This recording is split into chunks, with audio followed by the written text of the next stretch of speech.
Gorgeous music, thank you. President of the Federal Republic of Germany, Dr. Steinmeier, Mayor of Berlin, Minister for Culture and Media, Dr. Monica Grütters, Director of the Humboldt Forum, Professor Dagalo, ladies and gentlemen, good afternoon, actually good morning-ish, it's almost afternoon. Thank you for having me here. When I was researching my second novel, Half of a Yellow Sun, which is set during the Nigerian Biafran War that started in 1967, a woman told me a story about her elderly father. It was early in the war, and they were in their Biafran hometown, feeling relatively safe because the war seemed far away. Then suddenly they heard the loud, terrifying sounds of bombing very close to them, and they knew that they had only minutes to leave their home and run into the interior for safety before the Nigerian soldiers arrived. The elderly father was a wealthy man, but the only thing he rushed to take with him was his ikenga, a piece of wood, a beautifully carved piece of wood. But it wasn't just a piece of wood. It was also the repository of spiritual meaning. The ikenga represented his chi, his personal spirit, as well as his ancestors, his guardian angels. I was struck by this story.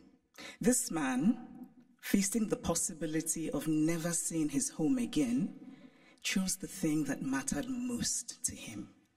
Of course, he cared about his material possessions, but he believed that those could eventually be replaced, while his ikenga was irreplaceable. There are ikengas in various museums all over the world today, and it is easy to forget as we stare and admire them behind cold and clinical glass barriers that these are objects that are religious, spiritual, sacred.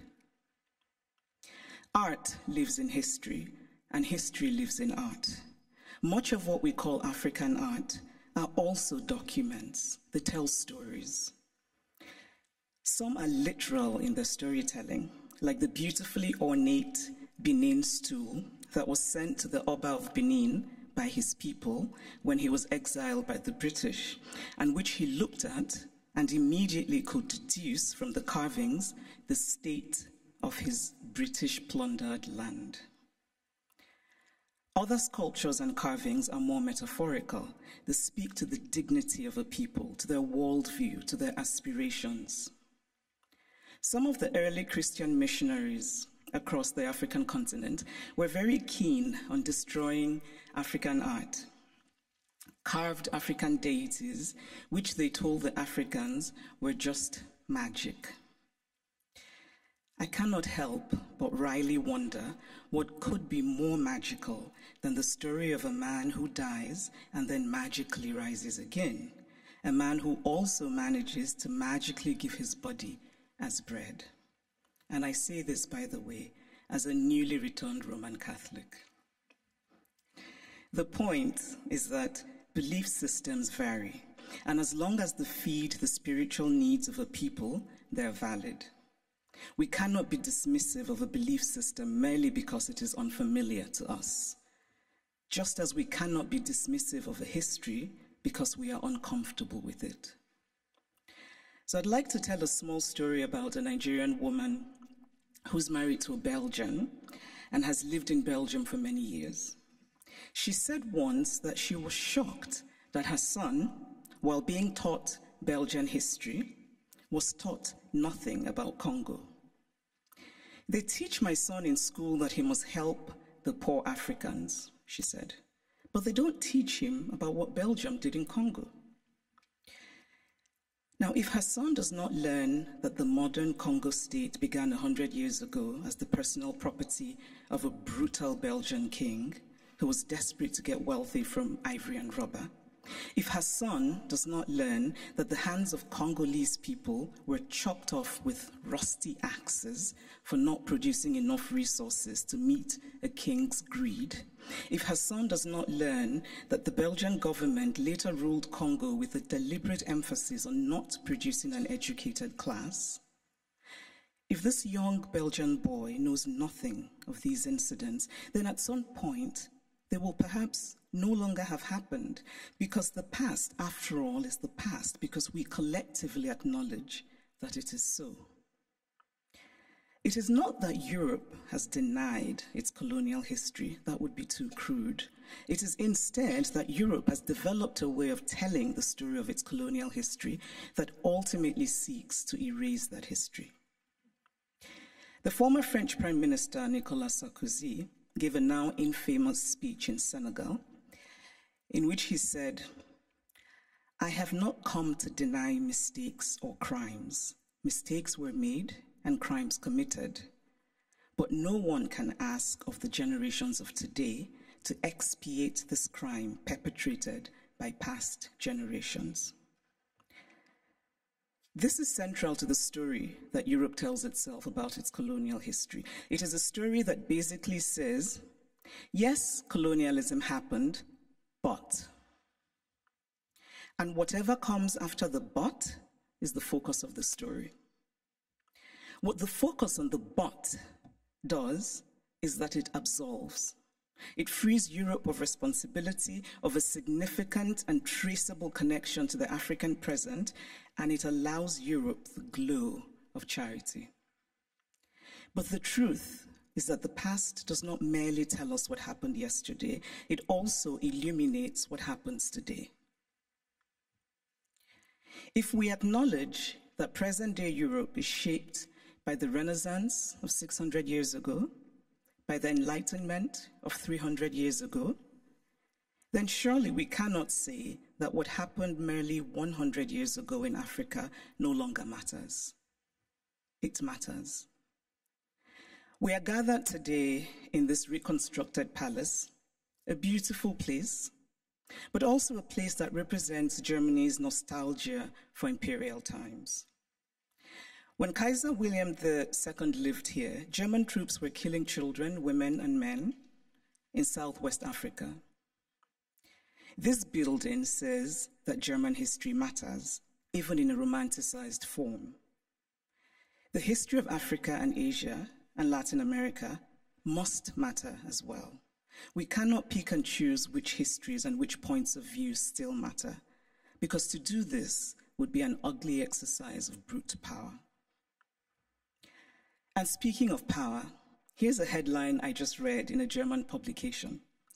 The headline says, "Where do Africa's treasures belong?" Now imagine this headline differently. Imagine if it said, "Where do Germany's treasures belong?" It would be a redundant question, because of course, Germany's treasures belong in Germany.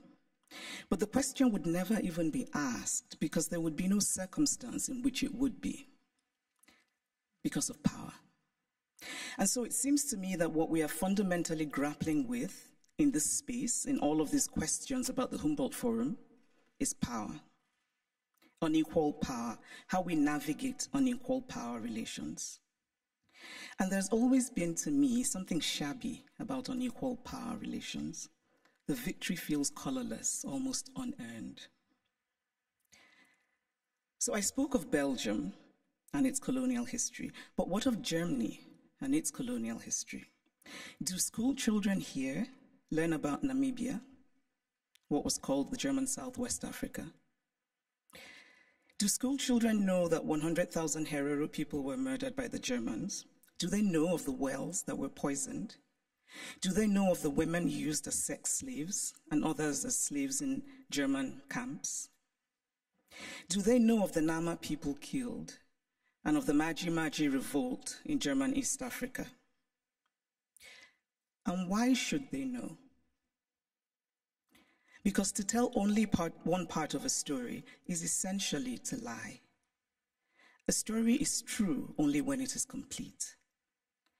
Germany is Beethoven, and Germany is Bach, and Germany is also its colonial atrocities that have resulted in hundreds of African skulls being stored in the basement of museums here in Berlin, skulls of men whose spirits cannot be at rest, men who could well have been my great-grandfather had I happened to have been born in Eastern rather than Western Africa. It is only fair to fully own all of the stories of Germany. All countries have parts of their pasts that they're not proud of, that they would rather forget. But it takes courage to face those parts and bring in some light. And this is a time for courage. The courage to hear dissenting voices, such as those of the people who are outside right now protesting. They should be heard and included. They have valid concerns. The courage not merely to say, we take your criticism, but to follow it with action. The courage to say, we were wrong. The courage to say about art acquired illicitly, this is not ours. Tell us what to do with it. The courage to do provenance work and to actively use local knowledge. The courage to act and to act now and not become crippled by endless planning and endless talking. The courage to believe that it can be better. We cannot change the past, but we can change our blindness to the past. And why, by the way, is the term ethnological used for art from certain parts of the world and not art for other parts of the world? And then in discussing some of this art that we term ethnological, and I would argue that the language itself already suggests a hierarchy of value, when we talk about this art that was stolen, we're told that they cannot be returned to Africa, for example, because Africans will not take good care of them. It is not merely condescending to say, I cannot return what I stole from you because you will not take good care of it. It is also lacking in basic logic.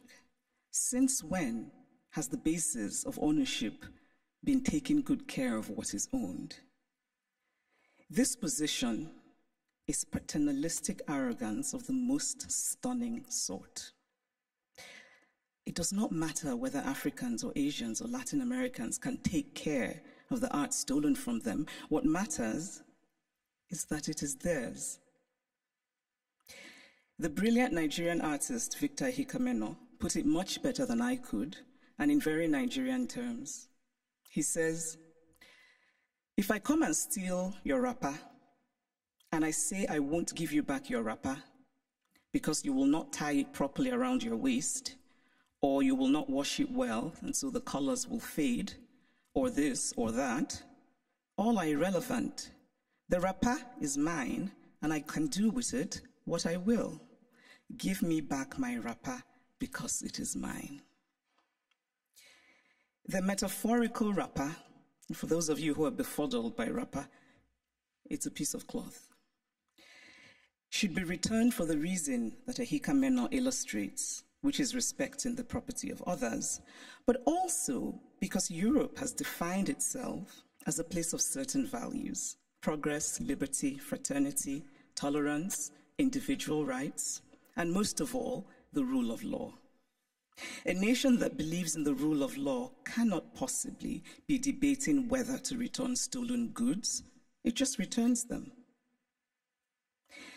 And so if the dignity of those from whom the art was stolen does not matter, then surely this idea should matter, that Europe should be what it claims to be. Live up to the ideals with which you define yourself. I should pause here and note that sometimes these conversations run the risk of sounding like empty moralizing, or like asking for the impossible or the unrealistic, or insisting on an unattainable purity and perfection. Obviously, I don't think everything should be sent back to the countries from which they came. Not everything was stolen. But those things that are sacred, those things for whom people were killed, those things that have in them the stain of innocent blood, should be returned. Obviously, we do not have all the information. There are facts lost in unrecorded history, but we can draw reasonable conclusions based on information that we do have. We can deduce, for example, that the Ngozi, the beautiful sculpture of the founder and guiding spirit of the Nso people of Cameroon, the former German colony, could not possibly have been obtained under benign circumstances, because why would you willingly give up your guiding spirit? It is also important to remember that not all wounds are visible. Some wounds we carry in our hearts, inherited from our parents, passed on to our children. But this discourse is, of course, not just about the Humboldt Forum. It is about museums all over Europe, in France, in the Vatican, in Britain. And I must acknowledge that Germany is the first of the powerful European nations that has made a gesture towards returning the Benin bronzes. But it is also interesting that the announcement said that a substantial amount would be returned, which made me wonder how this would be determined and by whom. And it is equally interesting that it is British colonial loot rather than German colonial loot that is being returned by Germany. But still, it is progress. And Germany's action, this gesture towards righting what is wrong, must be acknowledged. My acknowledgement of it is not to say that the work is done, but that the work has started, and that perhaps a place like the British Museum, and I know that Neil is here, which owns the majority of the Benin bronzes, might perhaps be inspired by the German decision, and that hopefully the British Museum will rethink, and that hopefully the British Museum will rethink its policy of retain and explain, which is unacceptable. So this is the Humboldt Forum.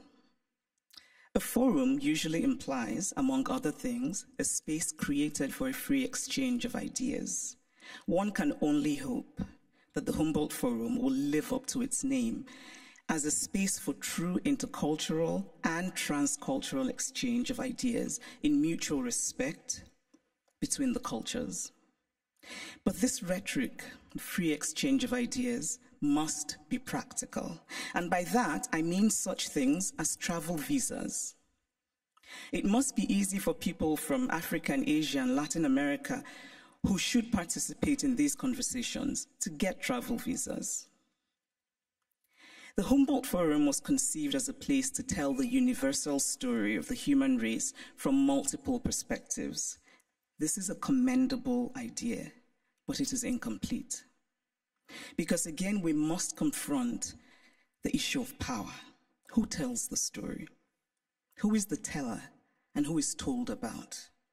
Who decided that African art should be labeled ethnological? Who has the right to exhibit the other?